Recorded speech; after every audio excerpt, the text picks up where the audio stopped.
ಮಾತು ಬಾರದ ಕಿವಿ ಕೇಳಿದ ವಿಕಲಚೇತನೊಬ್ಬನನ್ನ ಹನಿ ಟ್ರ್ಯಾಪ್ಗೆ ಯತ್ನಿಸಿ ಬಳಿಕ ಆತನ ಮೇಲೆ ಹಲ್ಲೆ ನಡೆಸಿರುವ ಘಟನೆ ಕೊಚ್ಚಿಯಲ್ಲಿ ನಡೆದಿದೆ. ಪ್ರಕರಣಕ್ಕೆ ಸಂಬಂಧಪಟ್ಟಂತೆ ಉತ್ತರ ಪರವೂರ್ನ ಸಪ್ನಾ, ವೈಟಿಲ್ನ ಜಾನ್ ರಾಹುಲ್, ಎರಂಪನಂನ ಅಮಲ್ ಮತ್ತು ಮರಡು ಮೂಲದ ಆನಂದ್ ಎಂಬುವರನ್ನ ಬಂಧಿಸಲಾಗಿದೆ. ಪ್ರಕರಣದ ಮತ್ತೊಬ್ಬ ಆರೋಪಿ ಕೊಚ್ಚಿ ಮೂಲದ ಸಂಜು ತಲೆಮರೆಸಿಕೊಂಡಿದ್ದಾನೆ.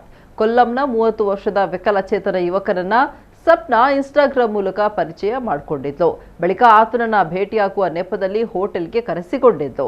ಯುವಕ ಸಂಜೆ ಹೋಟೆಲ್ ರೂಮ್ಗೆ ಬಂದಾಗ ಆಕೆಯ ಇತರ ಗ್ಯಾಂಗ್ ಸದಸ್ಯರಲ್ಲಿ ಕೆಲವರು ಬಾತ್ರೂಮ್ನಲ್ಲಿ ಅಡಗಿದ್ರೆ ಉಳಿದವರು ಹೊರಗಿನಿಂದ ಬಂದಿದ್ರು. ಯುವಕರೊಂದಿಗೆ ಸಪ್ನಾ ಇರುವ ಅಸಭ್ಯ ವಿಡಿಯೋಗಳನ್ನು ಚಿತ್ರೀಕರಿಸಿ ಬ್ಲಾಕ್ ಮೇಲ್ ಮಾಡುವುದು ಖದೀಮರ ಉದ್ದೇಶವಾಗಿತ್ತು.